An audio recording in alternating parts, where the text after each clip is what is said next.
mother thought the same, so I went down and started bussing tables, and I was the worst busser you'd ever seen in my life.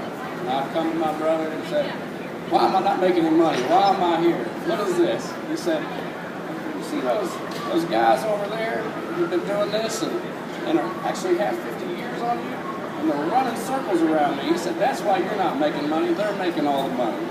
So that job didn't work out so well for me. As you can imagine, the boss didn't like me and got rid of me real quick. So it was on to the next job, and that's where I learned a good work ethic, that as much as you want to make, you can at least make a certain amount. Is just bust your butt.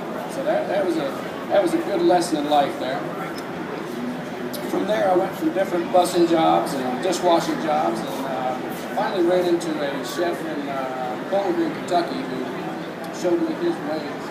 He was a cordon bleu chef, trained in France, and ultimately, after working with him for about a year and a half down in Bowling Green, I was head chef at 18. I'm not saying I knew exactly what I was doing, but he was holding my hand through the way, and I learned a heck of a lot from him. He came out with a different menu every day, so I picked up a heck of a lot from there. And at that point in time, when I moved back to Louisville, I just started getting into various management jobs, serving jobs, bartending jobs, and really just enjoyed what I was doing, making some good money. Just to let you know, if you have other folks, younger folks that are getting into the restaurant business, I made more money as a 19, 20-year-old as I do as a 31-year-old owning my own business. I actually lose money sometimes right now. But, you know, maybe someday I'll go back to bartending and actually make some money. We'll get there, though, right, guys? All right, well, he's whisked up our product here that we're going to end up mixing into the bread. And what we want to be careful of is that your natural tendency, when you're putting the bread pudding mix in with the bread, your natural tendency is just to throw it all in there. That's not what you want to do. Every bread's going to be different.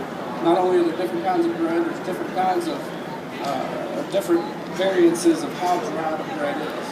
So what you want to do, you want to just kind of take a little bit, put it in there.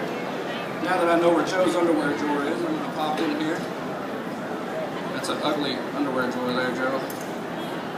I'm going to mix it around. We're just going to see how it incorporates. That's how we need a little bit more.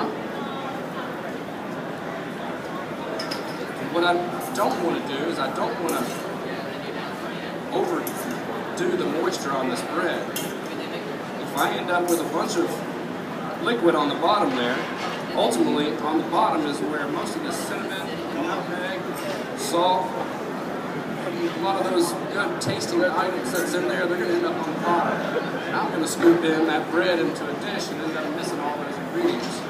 So we don't want to go too far. We want to start getting a good kind of mix that you can see that it's moist, but it's not too moist.